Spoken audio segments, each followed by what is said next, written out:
Welcome to Modern Mythology, a podcast that explores the many intersections of story and system.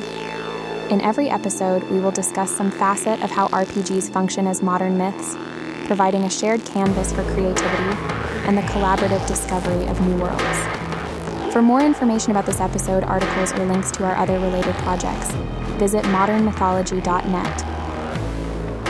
First, I wanted to talk a little bit about the games that we're playing.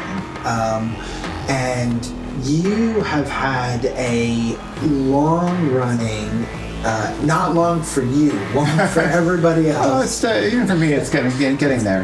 How many episodes? I think we're at like 25 now. Holy crap! Has it been 25? Yeah. And how long are they? They're shorter sessions because we're running online, and I find people's stamina and my own kind of like in person kind of feed off your energy a little bit. So I usually try to keep it to about 2 hours a session. Gotcha. So that's a factor too. Like a lot of the sessions, when I first started out, I was plotting it kind of mentally a certain way, and then I realized the way I was plotting it was kind of being 2 episodes. So a lot of times it's like kind of discovery, figuring out what the situation is, what are we doing, and then like doing it, right? And like, yeah, exactly. So it kind of became a sort of like A story, B story. Cool. That's interesting. And it is called Witch Hunters? Yeah, Witch Hunters. Yeah. And it's set in your Fallen Cycle universe. Yeah, it's in one of the 4 realms in the Fallen Cycle. This is kind of our fantasy setting. The Witch Hunters is specifically based. It's the time of the First Revolution, so it's equivalent to it'd kind of be like if the Dark Ages had gunpowder kind of vibe, because some of the technology is more advanced than 11th century, but culturally they're kind of very 11th century, and it's more inspired by Eastern European to actually Eastern cultural kind of ideas, without trying to represent this is a historical. It's not a historical RPG. It's definitely very fantasy. Yeah, I think Sons of Oak's new fantasy RPG that's coming out is pointedly Slavic folklore based. I'll have to check that out. Yeah, because it looks really interesting. It's kind of a balancing act for me. I try to get inspiration both from folklore, from myth, and from media, but also I try to avoid just taking something and kind of whole cloth dropping it in. That's less interesting to me. So it's always my only hesitation on it, and we'll talk about this sort of stuff later, is that it is Tolkien based, so there's orcs and elves and stuff like that. And I'm just I'm a little over some of those basic tropes. Sure, I usually like to at least do something, if not wholly unexpected, at least a little different with them. Yeah. The last time I had elves, it was the circus elves were the baddies. They kind of eco-fascists, basically. Right. And then my Burn and Wheel games, I usually focus on stock. And I don't know what I'm going to do. Last time I did orcs, I did a thing called Burning Hatred, which went really, really well. And I was going to continue that during the pandemic, but the season 2 just never really panned out. So I have to think about what I want to do for this next one. We'll definitely have to get the Burning Wheel at some point. That's in our future. We'll talk about that. Talk about that. And then we also talked about the fact that how long did your 2025? I knew you did 2054. 2054. Yeah. Did you run that campaign? I ran it. You did? Okay. Yeah, and I'm actually right now working on the novelization of it, because we kind of get all the beats down that happened, which is good because otherwise I never would have remembered it a couple years later. But we have all the notes, and going over them, I realized that there's definitely a story in there, and there'll be some rewriting and kind of trying to face it more towards sort of what the needs of the novel and a reader are over how it plays at a table. There's definitely differences there, but overall it's converting more easily than I thought. Nice. It doesn't feel, you can still feel the roots of it being an RPG in sections of it, and I'm kind of have to decide how much of that I want to keep in there. So do you want to keep a little bit of it in there? Right. With Witch Hunters, we're not at a point yet where I'm kind of retroactively trying to decide if I want to do something with it or just kind of let it be the game that we ran. How thoroughly you write notes for this stuff, I think, is a huge piece of that equation, Sure. right? It does open it up to allow you to do whatever you want, whether it's, I guess we're going to have an episode about these things like GMing tools and such. But, how thoroughly you have notes for this stuff, and particularly when you're talking about games that get recorded, we try to audio record a lot of our games and such. Although those 2 games we haven't recorded yet. We've talked about it and then never done it. Right. But our game, I like to call them the late night marauders. We've been doing recordings when we can. And that really opens things up to solid follow through, to really good planning on a GM's part. Granted, then you're adding the time of the last episode as part of your prep. Sure. And pacing becomes much more of a factor, like a lot of 2054. I'm getting with Witch Hunters too, but it was even more intense with 2054. I was really trying to break it into a 3-act structure.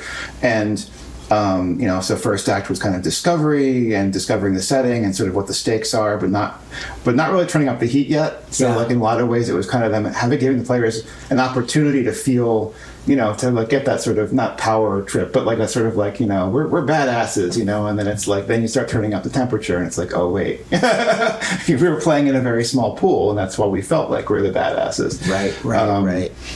And there were some devices I used. We'll talk about those later. But for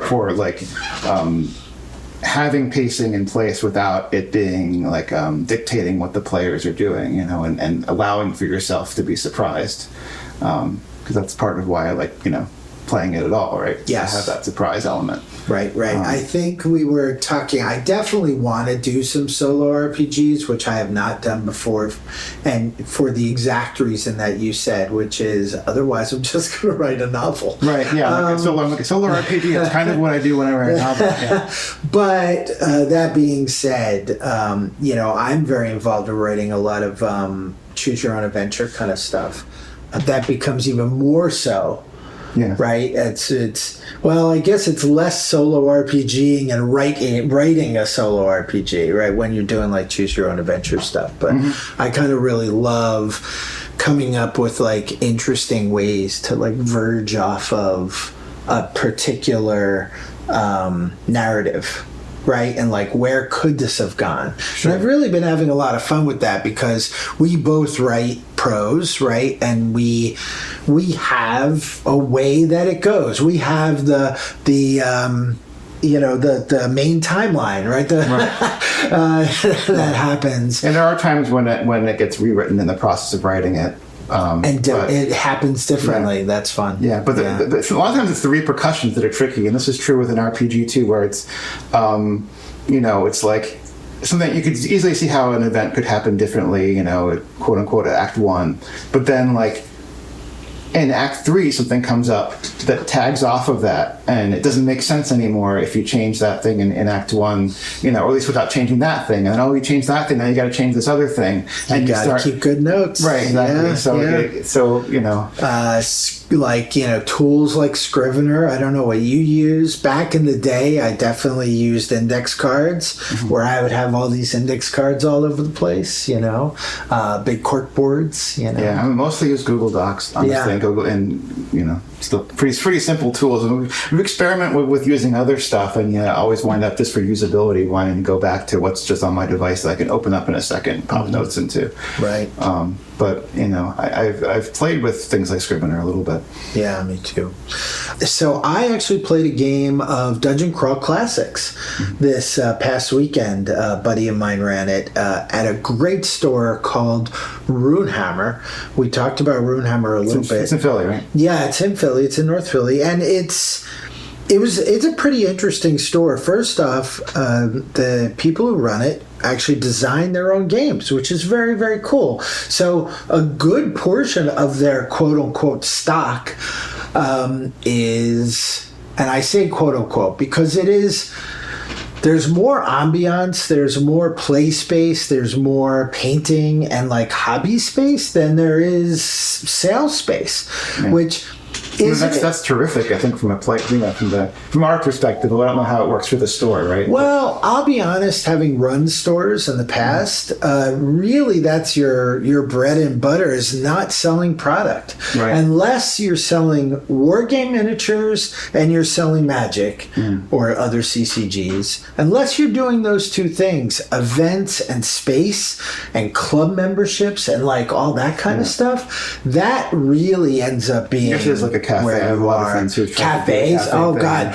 I will tell you, just getting people in. If you bring food into your shop, that's a deal breaker. Like I netted more money in food than I did anything else. I had a cooler. Actually, I had Coke and Pepsi bring in, and Arizona bring in coolers. We had standing coolers, like those open door fridges, right? And then we had a couple vendors bring in things for snacks. And then if we really wanted to, we were considering expanding to like pre-wrapped sandwiches and stuff like this. Sure, well, that adds a whole bunch of overhead, but we don't have to go into that. It is. But I will tell you, it was gangbusters because gamers eat. and if you just have events in your store, then that's the name of the game. Yeah, it really is. And it's just such a huge deal because now you really are, I don't know, I think breaking bread over games is really important. Yeah. And there's been some of the like story game groups and such who like literally bake that into some of their games. Let's not even talk about like deliciousness dungeons, Make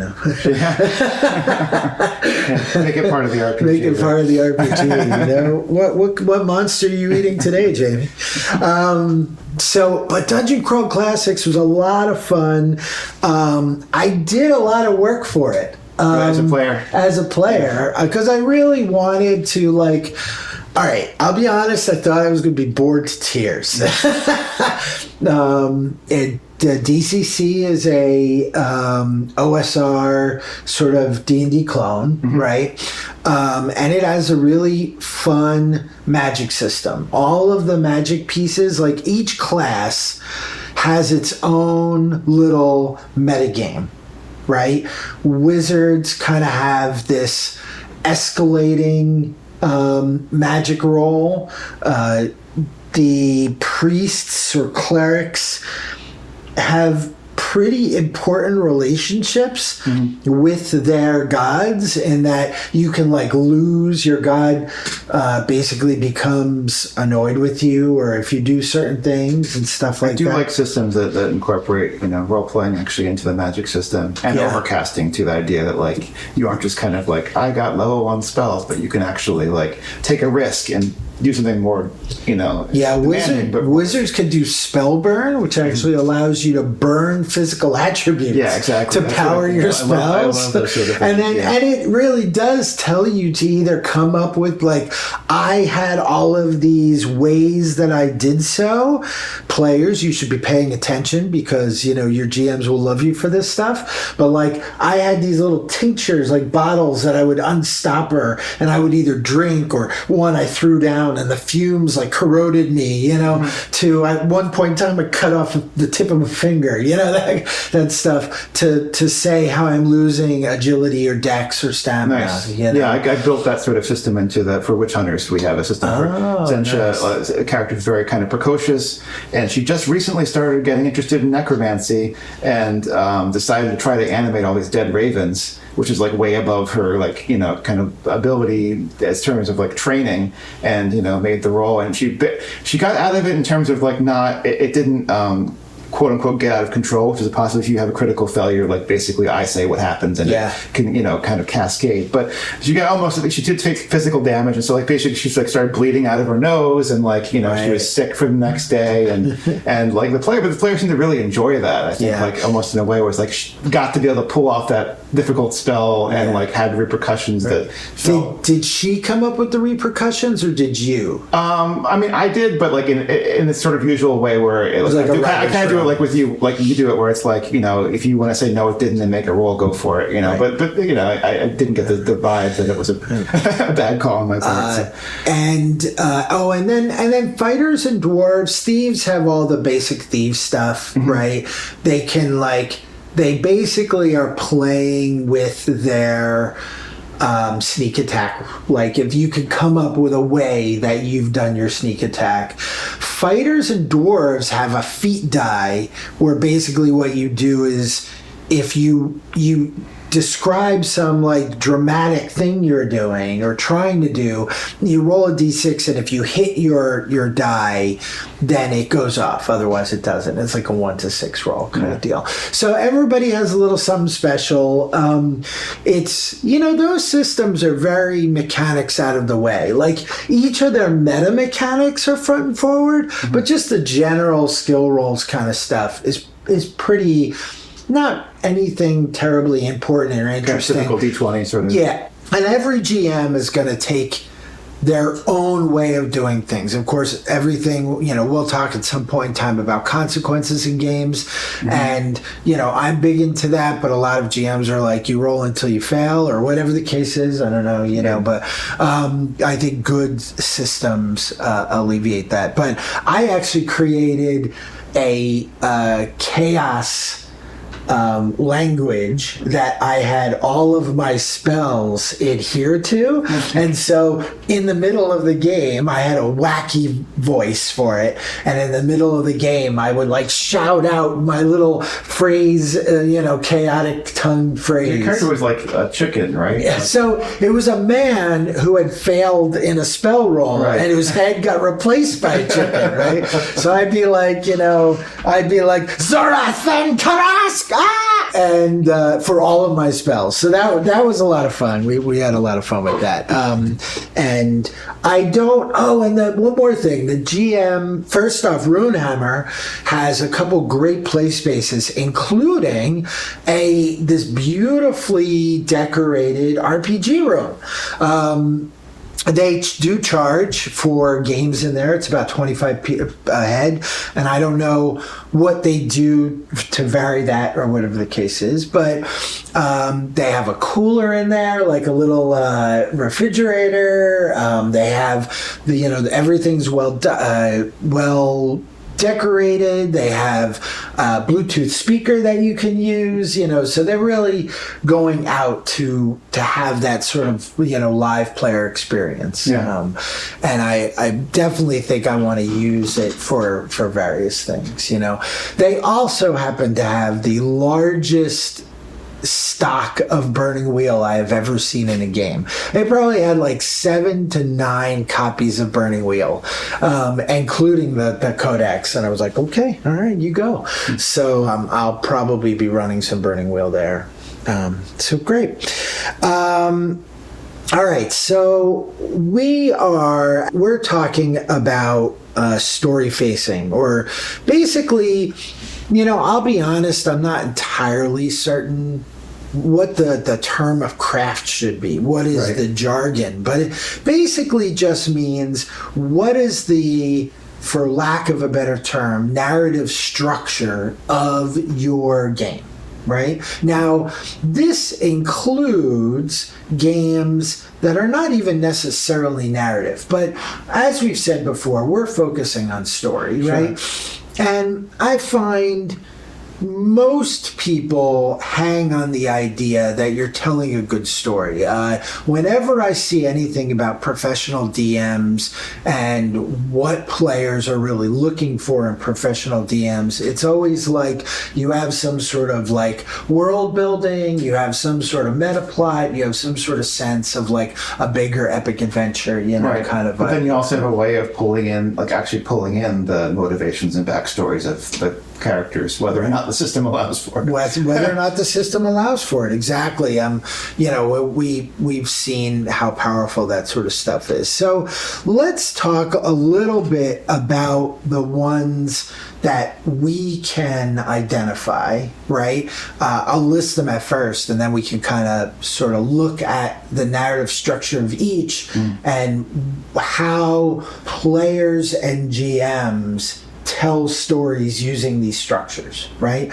So the first one is probably at this stage the most popular one is site-based adventures, right? And site-based adventures more often than not are map oriented. The players have sometimes have a little bit of agency in terms of like what direction they can go. Right, but it's about the location. But it's about the location. Now that could be indoors or outdoors or otherwise, but it's about where you are. You also have very close narrative structures where we are telling a very clear narrative game. Usually they're act-based, they're often scene-based, either in terms of playwriting or screenwriting. Nowadays, episodes are probably the most common way to approach those, even to the degree of Primetime Adventures is a game about a series. You're like literally writing a television series. There's been several games where you're making B movies. Right, and isn't Hillfolk also like kind of based around it being like sort of like a show? Okay, it's explicit within the like rule system, if I remember correctly. It's definitely. I don't think so. No? I don't remember, but I'll have to pull that out because it is I remember. I mean, I've read it. We haven't played it yet, and it's in the list of the ones we wanted to do. But it's a good question. I may have just missed that, but it is. That's definitely like. How are you serving the story, right? Kind of idea. And then you have player-facing games, and player-facing games come in, unless you have some other ideas, come in like two forms as I see it. One is being where the players drive the scenes, so it's basically scene-based, but the players are determining what situations they're in, right? As compared to the second option, which is the GM usually developing Act 1, Act 2, and Act 3, kind of deal. Yeah, although I'm not a sports person, the first thing that comes to mind is a sports metaphor. Is it's kind of the difference between whether you're pitching or batting. It's like a lot of times a player, like sort of in the second situation, is kind of waiting for the thing to react to, and then they're gonna how you react to it. Right. And the other one is the pitcher, like you're the one who's throwing the ball. You're the one who's throwing the ball, absolutely. And then, of course, there's sandboxing, right? And sandboxing is sort of like an interesting combination of all of those things. It's usually not scene-based, but it's basically like where we came in from, say, Elder Scrolls and WoW and such, where you have this big immersive world and you're just, the GM sits back and says, what do you do? I mean, a lot of times I think it struggles a lot in those games. A lot of times is the narrative, in my experience. They're right, and which can be a feature rather than a bug, depending on how you go around it. You're trying to give players a little more agency, but sometimes it is like, all right, so what do I see? And then it becomes, and then you're leading them again, right? Because then they're like, oh, I see something, that's where I want to go. Right. Where really good ones, all of these, as you pointed out earlier, all of these have the advantage that having the players have some direction to go is often going to sort of drive story, and that's of course another episode, kind of idea. But so let's talk about, you and I have very similar ways that we approach these things, and I think we have a similar view on how we want to structure stories, and I'm no doubt it comes from the fact that we're both authors, right? But So let's start with the hardest one, right? Which is site-based. Where, in your experience, where do you feel like story comes from in a site-based adventure? I mean, a little preamble, I think, is important to mention that although many campaigns or even sessions will focus on one of these are like kind of also tools in your box, and that campaign might have multiple of these things, of these things. But I think part of it with the site-based is really kind of treating the site almost like a character. Where you reveal, maybe it's not like a haunted house where it has motivations, although maybe it is, but I feel like that sort of idea of like the house that's haunted, or like the story of the place, uncovering the story of the place, it becomes that kind of drives it forward, and sort of nesting elements within that location that, maybe you don't know which order players are going to discover things or whatever, but you put all these pieces in there and they kind of, hopefully not as limited as Choose Your Own Adventure, but it's that sort of like, okay, well, they found this thing first and they're assumed this about that element, and that leads them into, exploring the basement, and then what happened in the base, that sort of thing. Right, you could do Clue is an interesting example of this, right? Where you are telling a story, right? You're telling a story of how this person got murdered, right? And everybody's guessing, but it is, you go to a place, you examine it. Now, granted, the story is very stripped away, and the players are just playing this very mechanical, all right, what do I find there? I find a pipe, and, kind of idea. So it couldn't be this, right? Yeah. But although some games do play that way, where you go into the room, I search it, what do I find? You go to the next room, I search it, what do I find? Yeah. So, and there's something to be said for the story that's coming out of the conflict, right? Let's not ignore the effort put into atmosphere, the effort put into describing a creature and what it does, and then of course the outcomes of epic success and epic failure, right? Like, so those are probably the basic story blocks of traditional RPGs. Yeah. I think the traditional RPGs also thinking about the entities, people, whatever that exists there when the players aren't around is a big factor. I can't remember the name, but there was a very early D&D thing with like kobolds, with different factions in this dungeon, and like they had their factions and did their things without the players being there. And it's when the players come in, they're kind of encountering that society, if you want to call it that, that's going on down there already. And thinking about that instead of it being just, this room has an okra jelly, this room has a skeleton. What are they doing there? How did they get there? Why? And that kind of can create its own story too. Yeah, and there's been some like OSR ecologies. There's been some OSR like revival stuff that's like, we're not really worried about why they got there. You know what I mean? They're if you're going to play it that way, but I think one of the best examples of that is Return to Temple of Elemental Evil. I think that's the one I'm thinking of. Where there were 3 sections of the old temple, right? You went through back in the original, you went through the new temple, right? And now it's the old temple that you've uncovered, as the evil is back, and so it's interesting because it is a site-based adventure, and you are kind of going room by room, but now you're uncovering these groups that are like, adventurers, whatever, I'm worried about those guys over there. Right? And so the 3 various factions, they weren't just kobolds, they were like all different kinds. I think they were maybe based on the elements.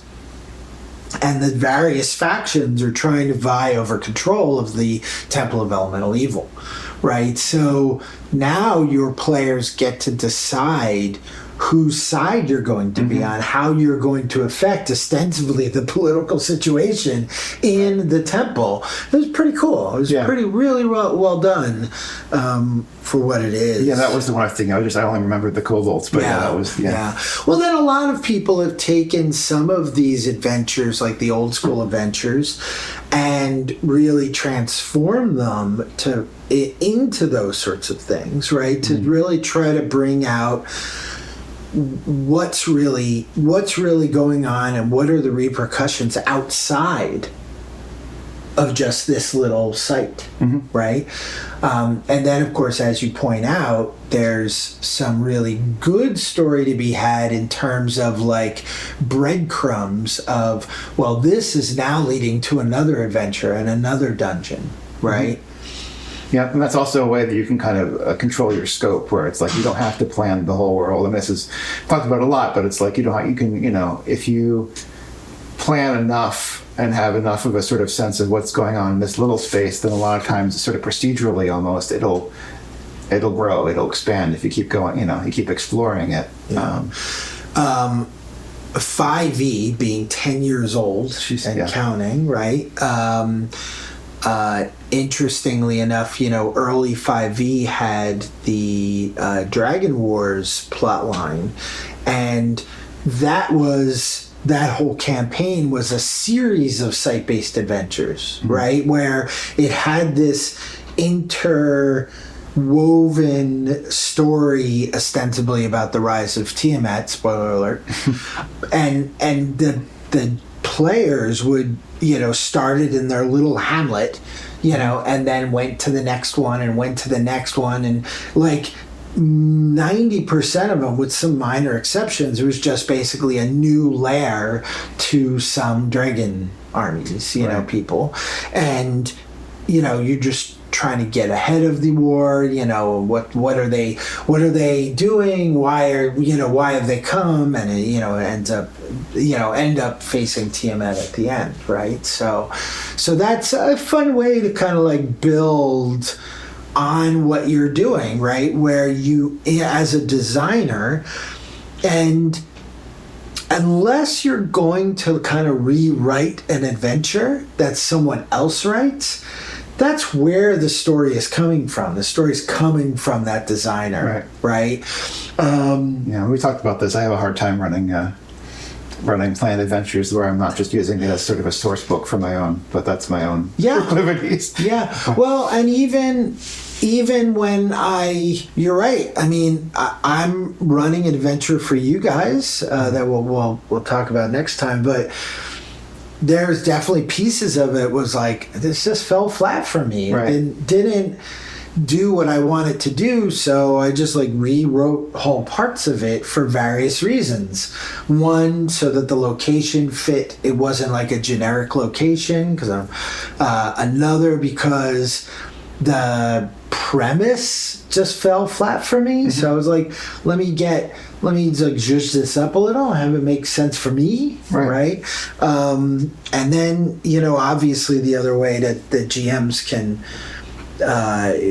can really take ownership of those is to sometimes like write in the story, write in motivations of NPCs. So you have an ochre jelly there. I think sometimes for me it was fun figuring out as the GM why the ochre jelly was there, right? And doing a little bit of that work as the GM. You have a map, you have stat blocks, you have a lot of stuff to work off of. Now you get to tell that story, right, to your PCs.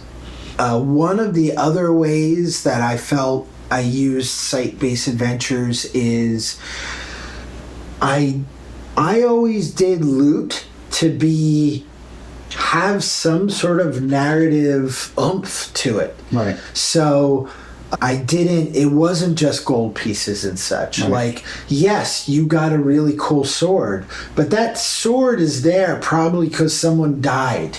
right? And It's if like it's a really great sword, somebody might still want it, or the ancestors of whoever this belonged to might want it, right? It's always good when an object has a story. They don't all have to, but even coins, it's like, well, maybe they're oppressed with a king who's been, who's deposed like generations ago or whatever. Right. Like, and can you use it? Do you have to melt it down first, or is a section of the world spit on your coins? Exactly. Screw Roderick. Whatever. It was actually always kind of funny. I used to, with the new. We were looking at that new VTT, the Sigil project, right?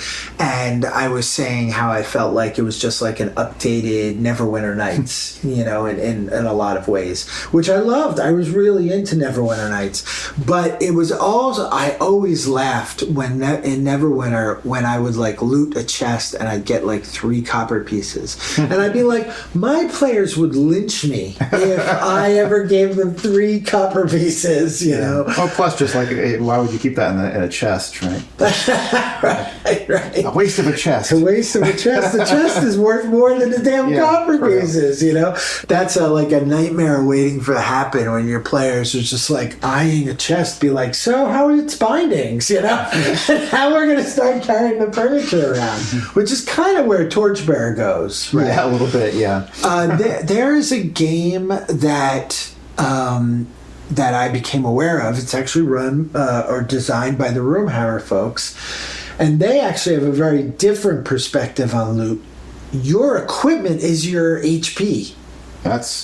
And your skills. So basically, when you're fighting, damage is ultimately attrition. Right. And you lose, like a good example is you get cut in the leg, you can't jump anymore, so you cross off your jump skill, or your armor gets damaged, or your sword breaks, or something like that. You have to play it. I feel like it takes a good idea and takes it too far just from hearing about it. Sure, that's possible. Yeah, it's called Crown and Skull, and everything isn't about loot. You're not just handed HP, basically. In the adventure when you kill stuff. I thought that was kind of fun.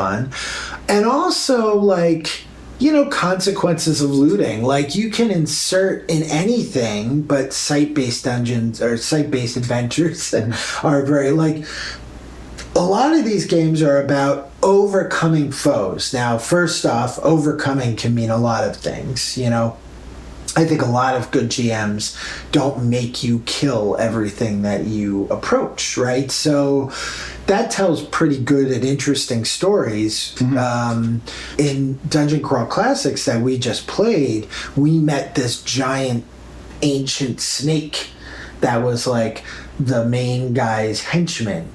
And we were all like ready to roll initiative, and the thief steps up. He's like, wait, this guy kind of abandoned you thousands of years ago, right? And sort of rolled into that and eventually convinced the giant serpent to not join us, but not murder us, right? It's like, and it was like, well, I'm not going to help you, but you're getting warmer, trying to find some key and a little compartment in his pedestal. So that sort of thing should absolutely still convert experience, right? Yeah. And that makes for great stories. Definitely. I mean, that's one of the ways that, like, a basic way that system drives action is if you force it to be XP is killing things, and don't be surprised if you're carrying your players or a from bunch killing of murder hobos. Right, exactly, yeah. And they find more interesting ways of killing stuff. I think there was a old school Dragon magazine cartoon of a guy who was selling a crate with a lizard man in it and his little slot that said insert sword here, and it was XP generator.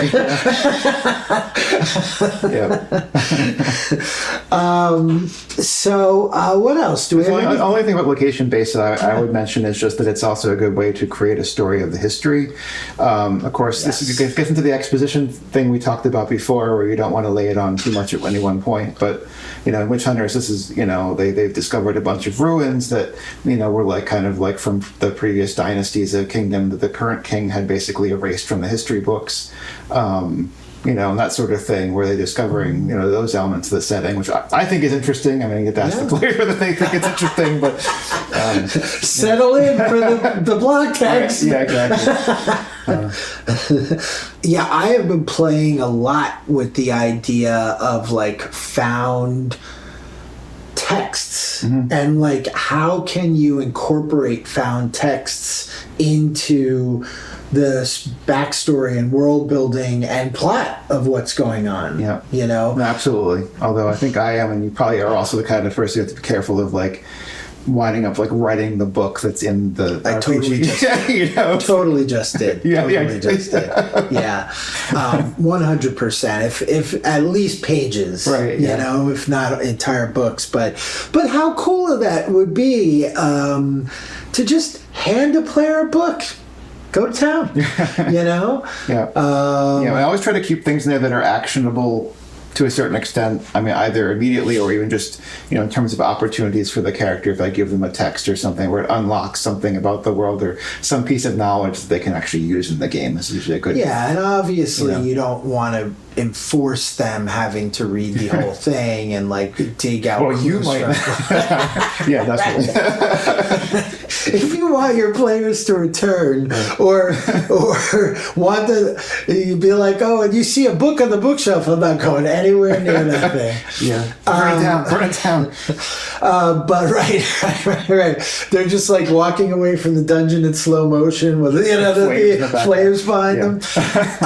But definitely, I like allowing, if you use lore rolls and such in your games, I like allowing books and such like that to give you bonuses on lore rolls and such, and obviously give them little tidbits every once in a while. And of course, if you're using town time or if you're not, allow them time to use that. And, like, what do you learn? And it does allow you to pace out plot a little bit, even though it's a site-based adventure, right?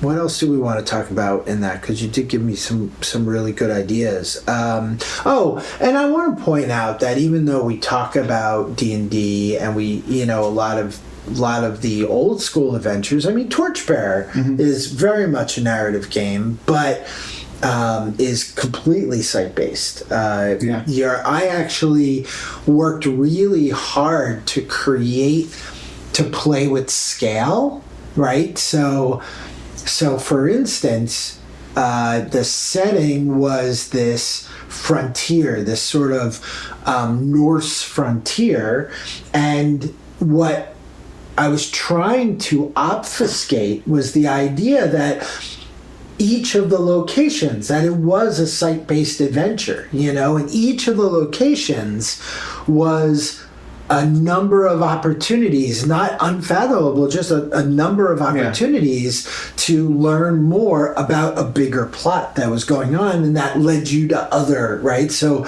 you had different holdings, different steadings, rather, that you could go to that would lead you to other steadings and other locations. Yeah, absolutely. And that's kind of like a larger scale version of what I was talking about that you could do inside a house or inside a given dungeon. Right. Just, right. Shift the scale. One of these days, we're going to talk about Darkest House. And I definitely want to play it. I definitely want to run it. Darkest House is by Monty Cook Games, and it's designed to be an adventure that you can... it's marketed where you could just throw it into any campaign. And it's just basically a haunted house. Now... their idea of you could throw it into any campaign is that when you go into the house, you're now in that house's little mini dimension, kind of like Ravenloft, and the rules have changed, which means they just now have you play in their little mini system. So you're not really playing like system to system. But it's very interesting. It has an app associated with it, and it's a site-based adventure, although everything moves. So instead of giving you a outright map of the thing, it gives you each location and arrows that says eventually this goes here and these can go between each other and this goes here, so that's kind of fun way to approach that. I think that's most of how we sort of approach story for those pieces. It doesn't mean you can't still have acts. It's pretty common. Of course, you may have. Back in the day, it used to be that if you hit a set of stairs, you had to decide whether or not you were going to take them because you knew the monsters were tougher down there. Yeah. Sure. And again, those different systems have different formalizations. I mean, Torchbearer is a good example where you have like town phase and dungeon phase, which are like kind of explicit in the rules, and the other systems where it's not in the rules, but you still basically have those modes. Right. Torchbearer is just calling it out. Right. So's Blades. Right. Cool. So then we have, let's talk about what we do last. So then we have sort of, it's not even entirely true. I think I tend to be more PC facing, where you may tend to be more narrative structure. Yeah, in a way, yeah. Right. But I could talk about how, because I don't do it in the sort of like dictating sort of way. Yeah. It's usually by looking at the players, the characters, like, if I have access to them, the backstories, their motivations, and tying those into what's happening and kind of throwing them curveballs along those lines and letting them make that choice. Right. Well, let's talk about PC facing the various kinds. First, let's talk about sandboxing, because sandboxing is kind of a catch-all to some degree, right? You could do a narrative-focused sandbox, but most of the time, sandbox is kind of site-based. Oblivion was like one of the first real. It had a whole meta plot, right? And it had a bigger world, and you basically just went through stuff and killed things.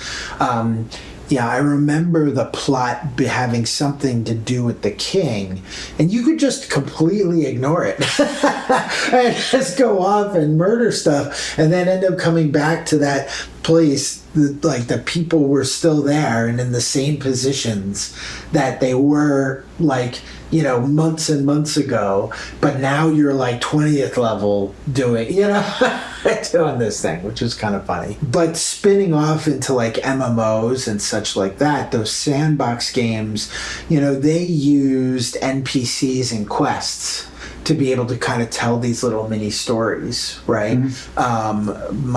Whenever my players get stuck, every once in a while somebody would be like, I look for an exclamation point over his head,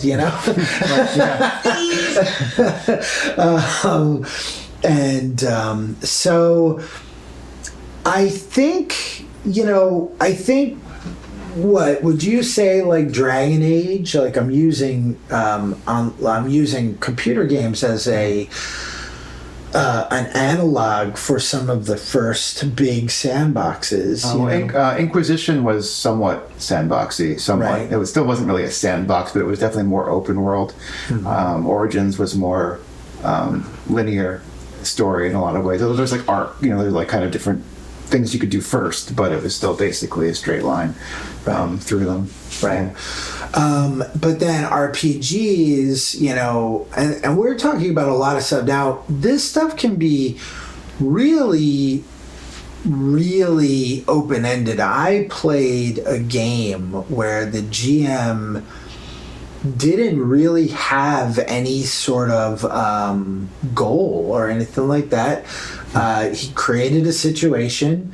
We actually were playing versions of ourselves. The system was almost non-existent, and it was like, what do you do? What, go ahead, And it was almost became kind of LARP-esque, because you could just have conversations and be like, well, I want to do this, and then each player would be talking to the GM about the crazy plans that they had, kind of idea. It becomes very group specific in my experience. Yeah, whether it works or not. No, 100%. It reminds me of like, have you ever read Eye of the Needle? Mm-mm. It's a fun thing about time travel. It's a novel about time travel where they go back to Nantucket in like, I think it's like probably revolutionary times, kind of idea. But they're stuck on Nantucket because there are no ferries and shit, It's like a whaling ship. Maybe. Right. So they have to figure out, it might even be before that, it might be pre-colonialization. So, and then how these modern people are interacting with, how do we, do we decide to go forward? Do we decide to try to find a way back? Do we figure out how to live, right? It's kind of many of the plots that you see from stuff like 100, and other books and shows where you get a good point of drama of some people just want to, I was a loser back home. I'm gonna find my way here, right? I don't know that I've ever seen those sorts of things work without some sort of player drive, without some sort of what do you want out of this, right? Absolutely. Goals, beliefs, whatever the case is. I think it works really well if you don't make that stuff explicit, then you're asking your players to come up with it. And if a player doesn't think to come up with that kind of goal, they're just going to kind of flounder. Exactly. Right? Yeah, exactly. And some people who are really good at improvising in certain contexts will not necessarily be as good in other contexts where, they or might just not enjoy it. So that's something always to, kind of feel out too, because you kind of throw them on the spot. So that coincidental thing, you put all your characters session one into a scenario, you're in the bar or whatever, and then what do you do? Usually it kind of flounders at that point unless there's a clear motivation coming from the characters or coming from the players, or you're pitching it, right? But description becomes very, very important, right? Because if your players really only see just this void, right, and they're trying to maybe hang on to something, now, right. And of course when we talk about sandboxes, we are also talking about sort of situational sandboxes as well as geographic sandboxes, right? So situational sandboxes can be you're in a war, right? There's a war around you. You are part of something, to some small degree. Cyberpunk 2077 is sort of like that, where that's location, but you're a corpo or a nomad or a street kid. And those kind of inform I have to make eddies. Right? Yeah, I guess 2077 would be a sandbox if you didn't have the chip in your head, right? If you're kind of in that place and you're hi, I'm just another person in the setting. Right. So, and situationally, which is the one I was describing for you have narrative sandboxes of you're in this situation, go. One of my, a game that I ran once, I started with one guy and he wakes up on a gurney, naked, in but it's a modern hospital gurney, but he's in an old school castle. Yeah, I found media res can really work if you don't overuse it. Yeah. But that was the game. That wasn't even, and then I sit up, right? What do I see? What do I feel? And that if again, that becomes cult of personality GM kind of stuff, right? Where you live and die on the GM's, on the GM's ability to describe stuff and imagination, and also on their, what's the word I'm looking for? On their generosity. Yeah. How much do they want to give you? Ability to frame the situation that your character is in, so you can react to it, appropriately. Right. And then site-based is purely, site-based sandbox is less. If there's a door in front of you, you have to be careful in sandboxes that you're not dragging your players through the sandbox, right? But as a point of narrative, a really good means of narrative in a geographical sandbox is exploration. And exploration can divulge history, can divulge politics, can, and create that situation. So you could conceivably, or, I like survival stuff. I think some of that could be really fun, right? That could definitely be, you're on an island. Your stomach grumbles. What do you do? God forbid in Jamie's world you find a book. Right, exactly. What do you do? I read it. All right. See you in a couple hours. Anything else that sort of sandboxes? I use elements of sandboxes in the games I run, but it's not really my preferred. It's not the mode I usually run in, so I don't have a whole lot to add with it. I mean, I have more experience in video games and World of Warcraft and that sort of thing. And even then, I hit a point with World of Warcraft. I was playing with my friend, and we're on some mission. We were gathering logs or something for someone. I'm why are we doing this? As I sort of look down at my hands, what am I doing with my life? But not me, but the character almost. I felt that, The sheer number of hours I was in Ultima chipping away at walls just to get my mining up. Yeah, that's kind of crazy. Well, and both of those are examples of sandboxes that I hate grinding.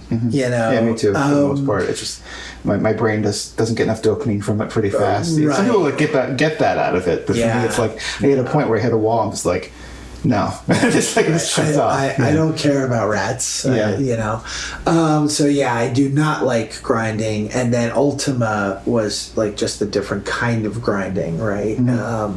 Where I love the idea of when you use a skill, it goes up. I think that's brilliant. I think that's fantastic. I love that much more than level based or I get something like Torchbearer. Even though it can be tracking, it can sometimes be a little onerous. But the actual idea of it, I love. Yeah. If I design systems, if I can have an organic system in there, I do. The other good example of that, interesting, is the basic role playing system from Chaosium. That when you use a skill, you check it off, and then at the end of the session, you get to make a roll to see if you learned anything, and it goes up a little bit, kind of idea. So there is a little bit of character development in a sandbox, right? Where that can be narrative focused. You could kind of have seen if you saw J.J. Abrams as a really terrible GM running PCs through Lost, you could see where they were developing as characters narratively. Right? And that became very... Well, The Lost might have been more fun as an RPG than as a series at the end.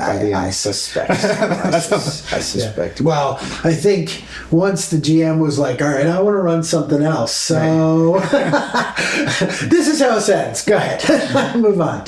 Yeah, so I think you interestingly, you have, as a GM, you have some opportunities. I think importantly... I think it's always a mistake with any of these things, and this is where system and story meet, is when you keep these ideas secret, right? Is when you keep, is there a goal?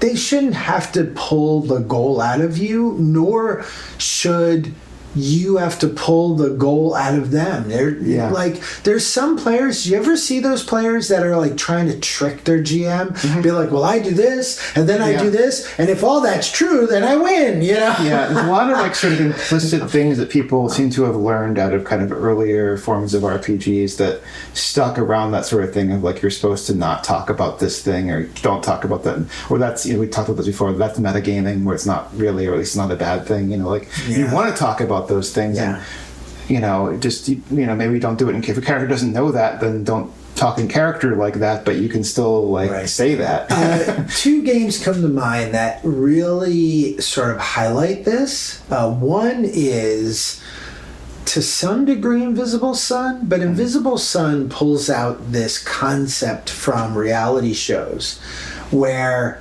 And I don't know if other games have it, but I definitely have it in my games of confessionals. And I like the idea in Invisible Sun, it's called a developmental scene, I believe, where you're meant to basically go anywhere, right? A cafe or online or, whatever the case is, and just talk to the GM about something you want to do kind of outside the scope of the game. Right. And it's a point where certainly those things could be role-playing moments, but it's a point where you could kind of pull back a little bit, have a conversation about goals and what you're trying to accomplish in that goal. And I love the idea of thinking about The Office and such, where like you have these like confessional spaces, right? Where you get to kind of, I don't want exposition. I don't care what your character is thinking. I don't care about what your character is doing in the game, right? In the scene. But then I want to pull back in like a confessional and be like, well, I think this guy's doing this, and I think this is a little, and like give a sense of where the player is or why the player did things. I think that stuff is fun. It just drives me crazy in the middle of it. Well, it can like kind of sidetrack things pretty easily in a session. That's the main issue. But I agree. I think it's a great device, and it allows, if you're paying attention to it and like kind of remembering or taking notes, like it can kind of tell you things to actually throw into the action later on, like what are their characters, motivations and fears and that sort of thing. I mean, it's like a common joke where it's like people create these huge backstories and then don't use them, but a lot of that is because they don't get engaged with in the session, and both on the hand of the player, maybe not introducing them, but also like a lot of times you don't feel like you have the permission to bring it out, and it really helps to have the storyteller actually knowing what your character's backstory is, at least enough to tie it in. Like if your character is afraid of being found by some organization, if there's some aside where they see someone who has a signet ring with that guild like sign or whatever, that's a thing for them, and like they can work off of that. But if you never do that, they might not feel they have the ownership to be like, yeah, I see that ring and it's this thing. Although maybe in the system they can do that, they still might not. Yeah, and that's one of the things that I love about emergent role-playing and emergent systems, story systems, is this idea that if you have an idea as a player, your roles dictate things, right? Like if you have an idea for a plot to move things forward or whatever the case is, like some GMs are like, well, I don't want the players sort of taking over, and be like, why the fuck not? Like they're having fun, but it's that point, it'd be like, oh, well, is there a ring? Yes. Is there anything on it? I'd be like, is there? Right. And be like, oh, and it's this, and I roll to see if I recognize the symbol on the ring, the signet, and stuff. I love that kind of thing. And that's, again, that sort of emergent role playing. It's how the Powered by the Apocalypse stuff works so well, is you're having the players sort of drive stuff. Now, of course, that can work so well. It can work so well. It can very much fall flat. I think that's a good point to sort of go off into the second part. That is, sandboxing is a type of player facing. The other type of player facing is sort of like situationally based. There's where the GM creates a situation, and then the players, sometimes they build those situations, sometimes sometimes like the GM's just there to kind of get the ball rolling, and then the players, right? I think if Walking Dead were to be an RPG, it would totally be that kind of game, right? Where it would totally be Apocalypse World, right? Where the players are just like, I'm going to do this, and I'm going to try to do this, and all right, there's a fence, or and at this point, then the players just, again, or the GM's just describing what's going on around them. The key to for some from definition's sake, right? A player-facing game is one. First off, the GM does not generally roll often. A player-facing game generally means that they're the ones in the driver's seat. That they tend to be more proactive and less reactive. You're driven. We talk about things like beliefs and character arcs and things like that, but they drive the games. Burning Wheel is probably, and I think Apocalypse World and its ilk are probably the most developed of those kinds of ideas, where like it's why Burning Wheel so often becomes blood opera, right? Unless you frame it in a session 0 to not do that, it often becomes these political player versus player, and they're always families, and someone's sleeping with someone, or someone murdered someone's family, and you just end up playing through that, and it is a lot of fun, but when you put that stuff into your players' hands, and the system basically is just there to adjudicate which player's version of reality exists, right? Sure.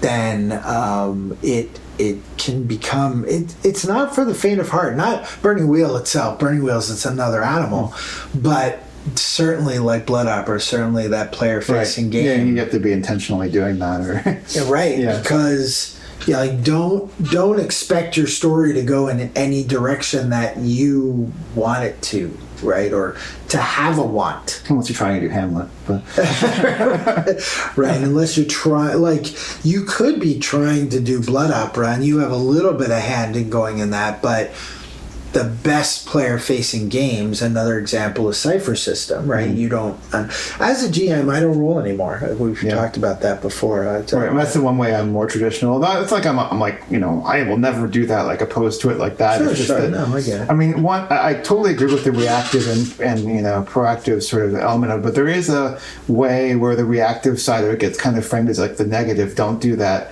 And there are ways, with both, it's more like kind of like there are ways to do it and not to do it that are fun for different people, like reactive can also be, throwing a situation at someone that is in their character's background, where you're telling them what the situation is, but not how they're going to react to it.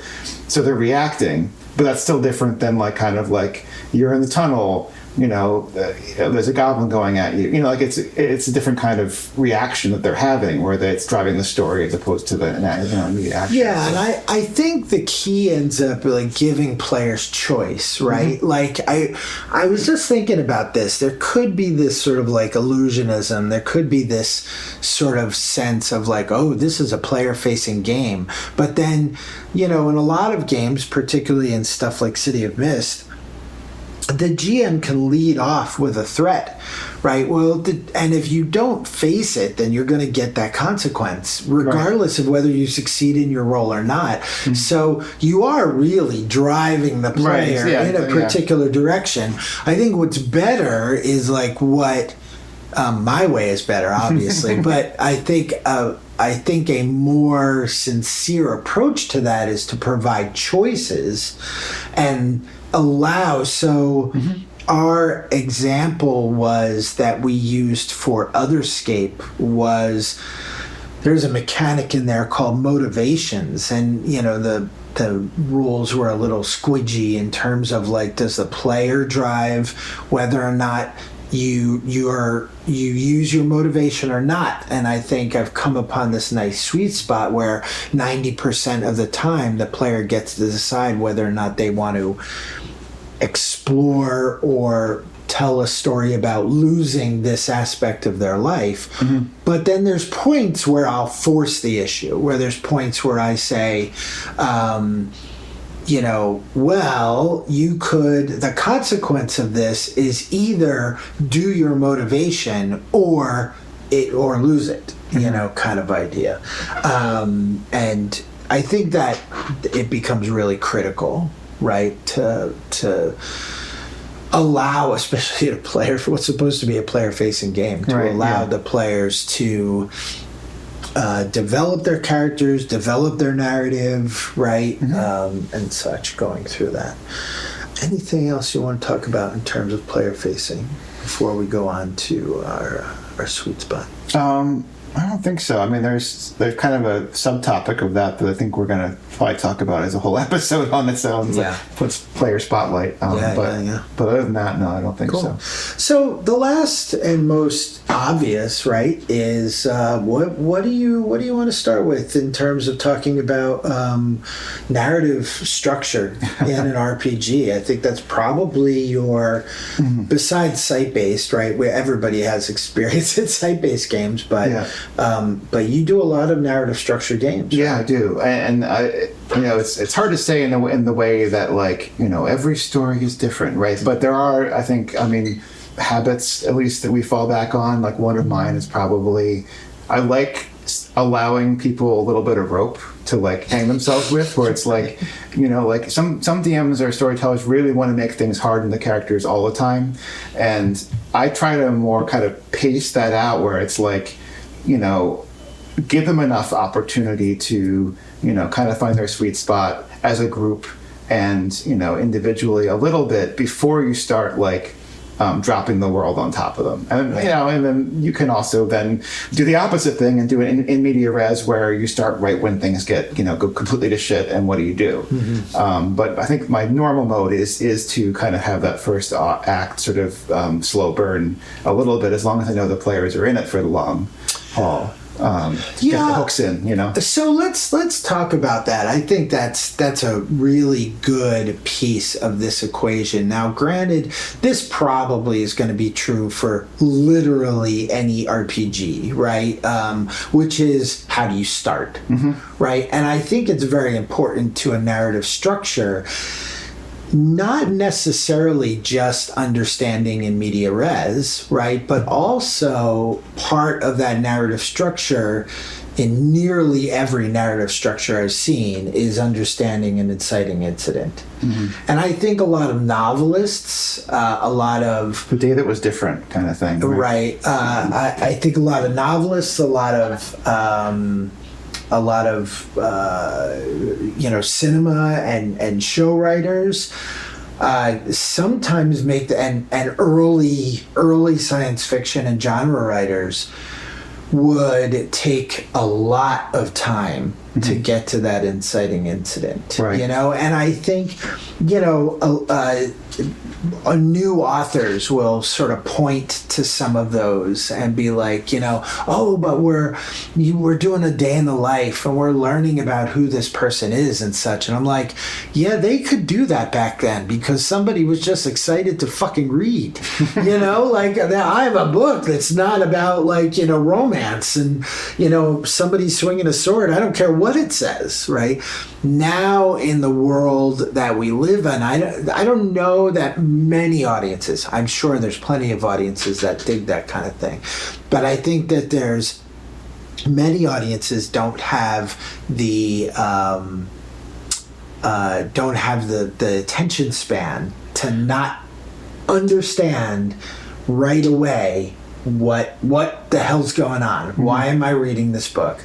I forget what the number is. I think it's at least in the first 50 pages, if not less, that get to the point. Yeah, I mean, I think about it as in terms of stakes and kind of raising the temperature. I agree. I usually, if we can use 2054 as an example, the first session was basically that started out as a mission that was like any other, and that allowed them to sort of get a sense of kind of what their character's life had been up to that point, and kind of get a patter with that. But then at the very end of the session, the cliffhanger was, holy shit, the situation is not normal, and that inciting incident became the sort of background for the rest of the campaign, really, as this escaped, medical experiment, basically. Right. But that's like one session, not 5. Right. Yeah, exactly. But then, and then the next, 5 or 6 sessions were kind of like investigating and tracking down that thing, and then it arced out into other things. So there was a build after that, and it was also telling them right away. It wasn't 10 sessions of wandering around in dungeons and then saying, hey, maybe this is what we're about, kind of thing. Right. You do want to set a hook early on. It's just a kind of question, I guess, how hard you're setting it, right? Right. And I think we've seen a number of media that slow burn works. that it's kind of what it's about, right? You end up doing more character exploration and stuff like that, and then really like the main plot ends up being B story, right? True Detective season 1 felt that way. Right, 100%. The thing I cared about the least was who the murderer was. Right, who cared, right? Yeah. I mean, like, get to the Cthulhu mythos. Right, yeah. I want to hear Russ Cole say weird shit. Right, absolutely. And but I do think it's important in narrative structure to understand what your inciting incident and where that's going to happen. And I think it is important to make certain you don't have it happen too late. Yeah, because you do want stories to drive forward. This is important, and please correct me if you think I'm wrong. You have a propensity to have these very long running games, right? Even when I intend it to be a short running one. Sure. And that actually even highlights my point even more, is if you ever want to get to your story, you have to give the player something to hold on to drive that narrative. If you look to them to wander around, absolutely, looking for the clues that are obvious to you but are not going to be obvious to them as to what's happening, then your game is going to, more times than not, grind to a halt. Absolutely. You know? And granted, we're not talking about there's a door, you walk in, there's a monster, I kill it. Okay, fine. Like, that's not the kind of thing we're talking about. If you want plot, and we are talking about narrative structure, most commonly 3-act plays, kind of idea. But when I write games, I create that bell curve, or it's not quite a bell curve, but I create that curve. Usually the arc, the high point is usually more towards the end than the beginning. But. Yeah, what episodes generally is going on? If anybody has an opportunity, and I definitely would run it for you, if anybody has an opportunity, play Primetime Adventures.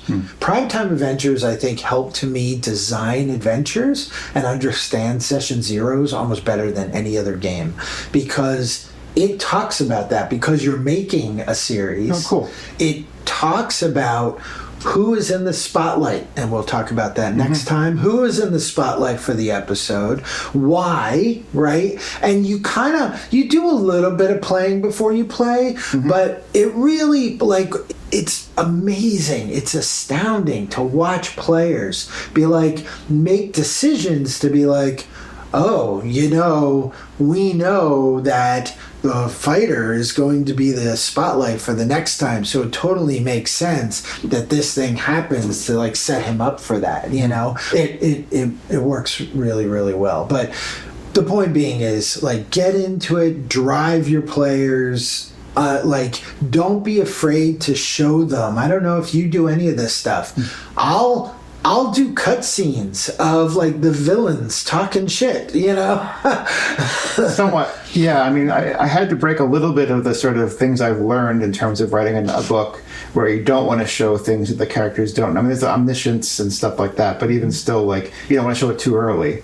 And I've kind of had to unlearn that a little bit for RPGs to give them that sort of, kind of hook or, element.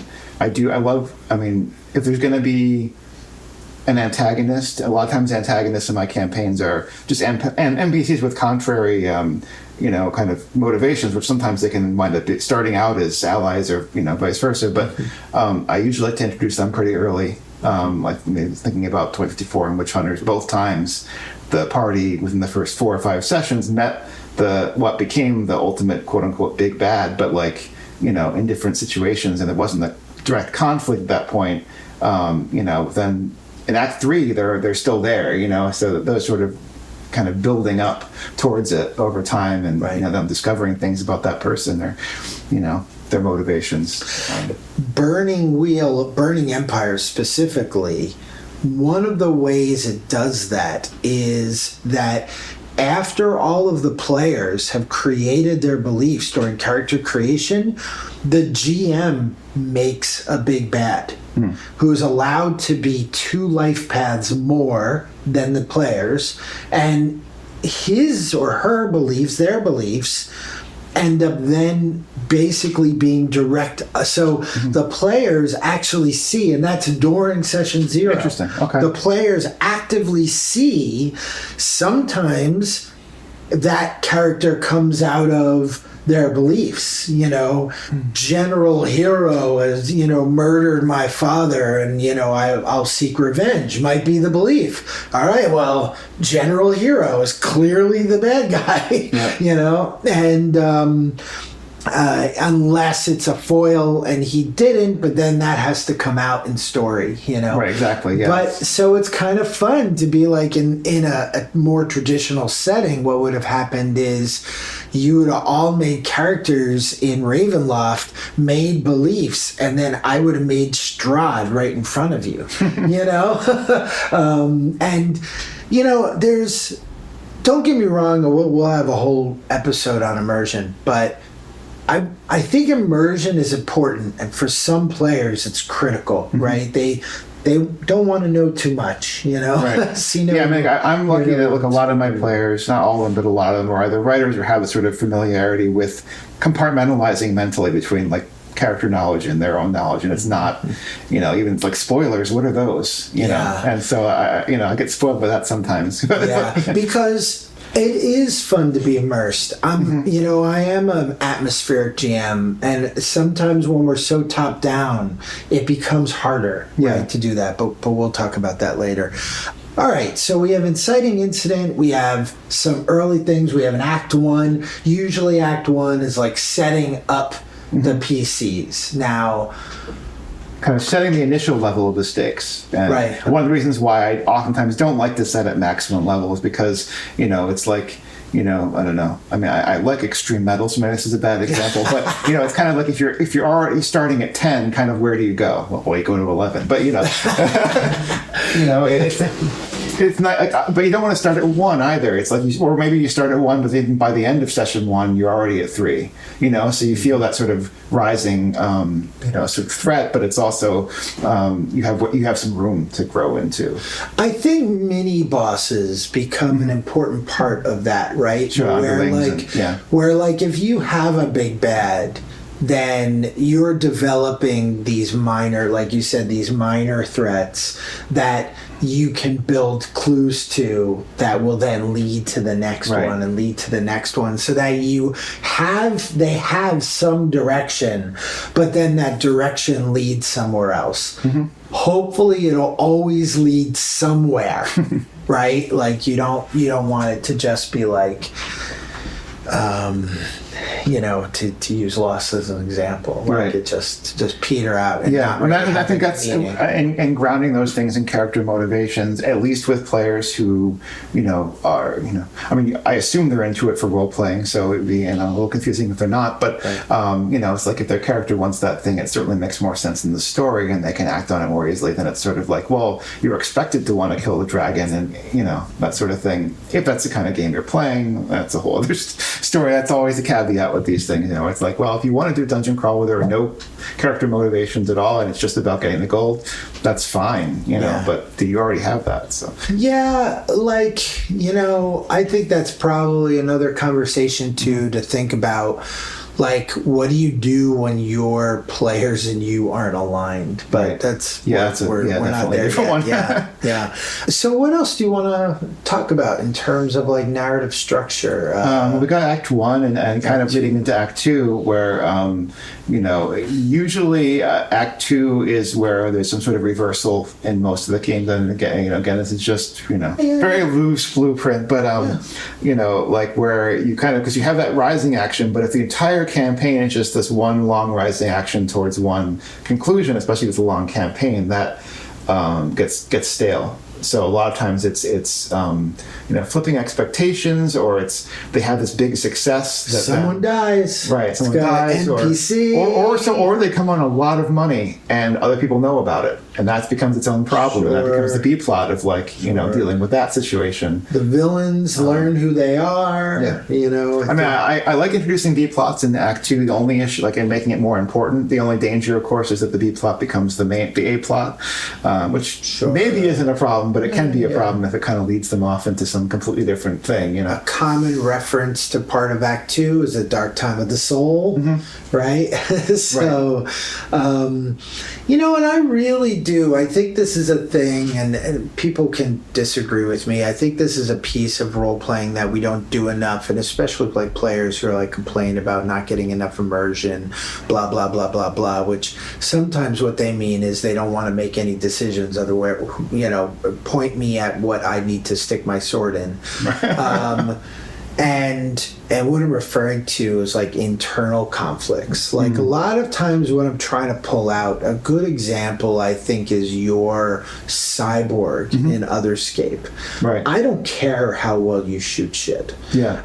And I mean, I do in a sense that like that's the thing she's good at, but it becomes its own problem because like that's the only thing you're good at, and so like that creates its own problem. Right. And I want there to be, if you have a game where you're driven to do well, but the only thing you have to do well at is kill stuff, then you're not going to question whether or not you can kill stuff. And while, yes, you're going to have good players who are going to make some of those decisions themselves, right, you also want players to work towards their success, and you don't want to create a game that forces their hand, right?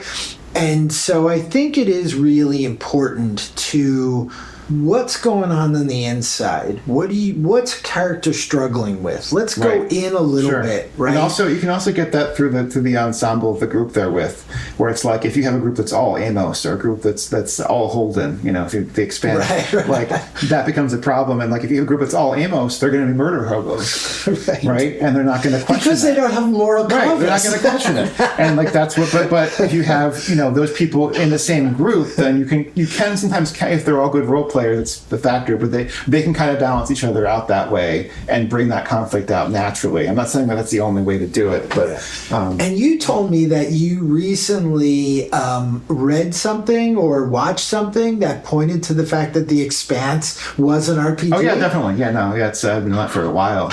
Originally it was an Expanse. There's a bunch of stories about that came out in like 2015 or whatever when it was first on Sci-Fi. I didn't know that. I love The Expanse. It's kind of in the DNA of it. I mean, they did a lot of rewriting, and certainly by the time it was a TV show, it was heavily rewritten. But you can kind of feel it. That sort of like the ensemble on the ship going around. Absolutely. Well, then it became an RPG, which is exactly. So it's like. They were trying to make it an MMO, and they couldn't get the pitch through or whatever. And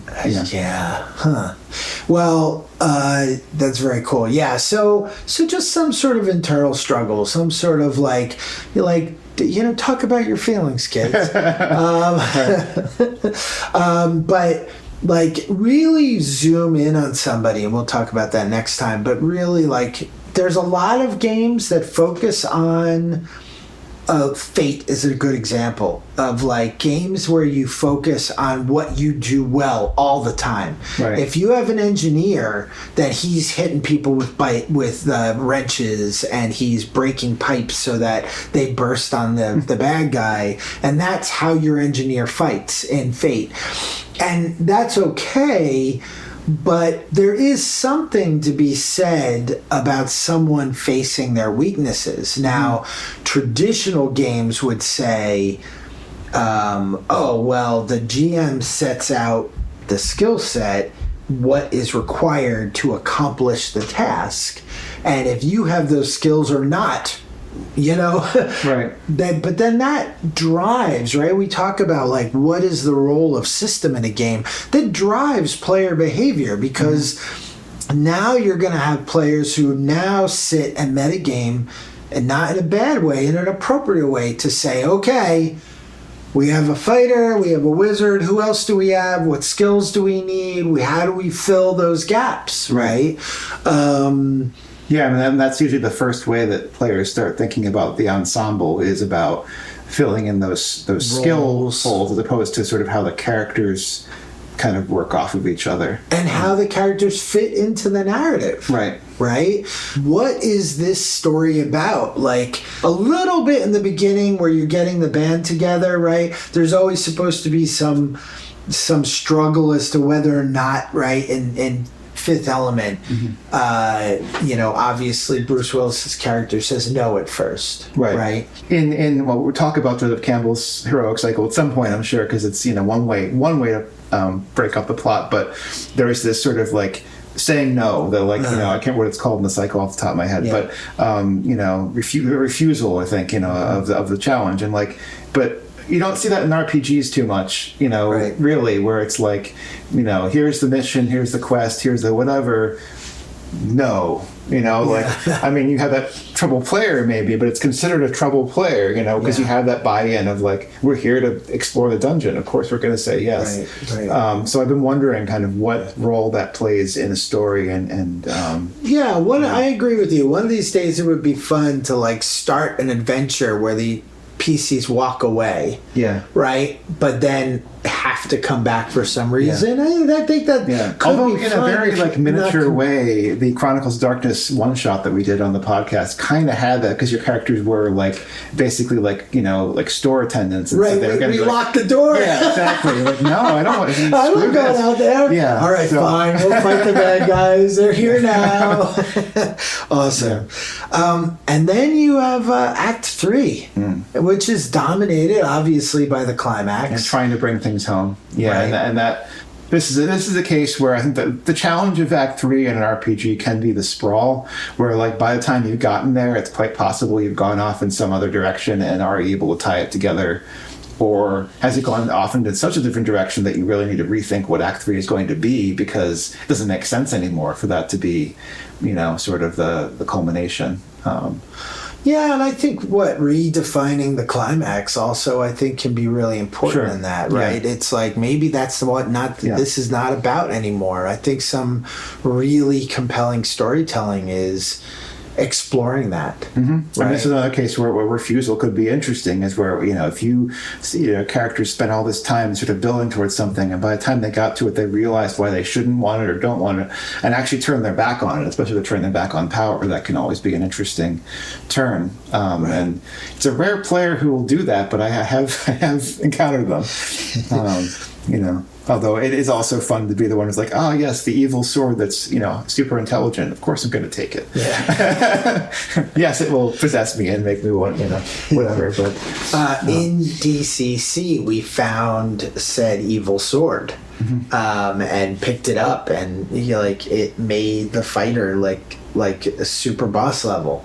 But then if you rolled a 2, it tried to compel you. Right. One of the really fun things to do in Torchbearer and Burning Wheel is when you have things like that they can, if you lose willpower tests and such over time, you switch one of your beliefs with what their belief is. Kind of fun thing. And it can sort of drive that in different directions. But I think the main point to be made, I agree with you. If you don't want it to be a railroad, right? Let them determine what big is going to happen. Something big should happen, right? Yeah. Somewhere in about the 3/4 to halfway point, something big should happen. I think the general idea is, by the time you get to the end of the quote-unquote story or that campaign or installment of it or whatever, something's changed fundamentally, either about the characters or the world or their understanding of it. And I think that is a critical part that a lot of people forget. Do not ignore the denouement. The denouement is an important piece of that equation. That wrapping up, whatever the aftermath is, things returning to normal. Sure. Yeah. The hobbits are not enslaved. A lot of times that becomes the act 1 of the next thing. But yeah. Sometimes, sure. If you have the patience for it. Yeah. But I don't like stories, particularly RPGs, where you fight the big, and sometimes you're rushed, right? You're in a con game. Oh yeah. Things went a little bit long, and we just wrapped through. But I think it is important to answer certain questions. I think that's what Lost didn't do, right? Tie it up. It didn't tie it up, right? It left the same thing with Wheel of Time, right? every book ended with more questions. I mean, there's going to be dangling threads, especially in an RPG. Sure. Even in a novel, it's hard to do all of them. But I think, and I want to point out, like, when I design narrative structures, I'll do it over the course of a series and over the course of an episode. So we're talking about macro and micro. Sure. Right? I mean, this kind of a matter of scale where it's like every scene, every session, every like cluster of sessions you want to call an act, right. and every campaign sort of has an arc. Shouldn't probably have this exact same arc. That would get a little repetitive, but yeah. I mean, but you have to meet the formula to break the formula. Yeah, I think generally, yeah. Anything else about like your process in terms of like how do you like think about engaging the players in those acts? Like, do you have hooks? Do you like how do you without it being railroady, right? How do you sort of create that structure? That's a hard one to answer in terms of giving more particulars. That's always a challenge for me, where it's like, because a lot of it is navigating in the particular like situation that the character is in, right? But I think it is important to, I mean, if I'm emphasizing things to other people to kind of improve their games, I think the main thing I would point to is for storytellers to pay a little bit more attention to their characters, the characters of their players is what I mean. This is my sense is a lot of times DMs, storytellers, especially early on, if you ask them, what their players' characters' motivations were, and it wasn't intrinsically part of the system, they probably not necessarily have an answer. Yeah. And I'd say that's something I think you should, is although you're not writing the story, you're not writing the characters, it's hard to write a story if you don't know the characters that you're writing for. And of course, NPCs are part of that, but it's also the PCs, and I'd say more fundamentally the PCs that you're, quote unquote, writing for. So yeah. I mean, I definitely will fold in what are the motivations and goals of the players, and what is the obstacle. The characters, right? Yeah. So it's like you're interestingly sometimes have to get players to push towards their own goals, right? As compared to just wander around. But I do think, I think it's having something to push back. Right, exactly. Right. Yeah. And that's often what I'll do in a situation is I'll say, okay, I know this is what you want. I'm not going to tell you that, but I am going to tell you that this is this thing that's getting taken away. Yeah. I am going to tell you, I'm going to threat, and also the amount of hands-on that I am about it. Also, I try to vary by the player. Like I've had some players where they've even said to me, like, I love role playing and so on, but I'm just not great at coming up with character concepts, or I'm not great at coming up with this thing or that thing. And I usually try to feed into that. Like there's, one player hasn't done too much story, kind of driven stuff, narrative driven stuff.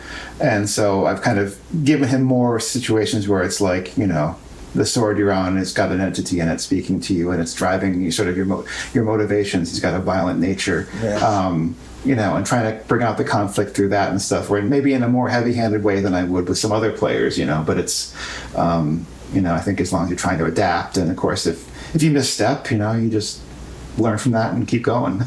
Yeah. Absolutely. So figure out what your game is, what parts of your game you can mix and match. All of this stuff is sort of like those, you always have the musical episode in a series, right? what part of that's going to change, I think is useful, or what's a mainstay, what's going to be the driving force to your game. Yeah. Cool. You have been listening to another episode of the Modern Mythology Podcast. We hope we gave you something new to think about, that you can bring to your RPGs, writing, and other character-based games and art forms. Produced by James Kershaw. Soundtrack by Scott Landis and James Kershaw. For more information about this episode, articles, or links to our other related projects, visit modernmythology.net.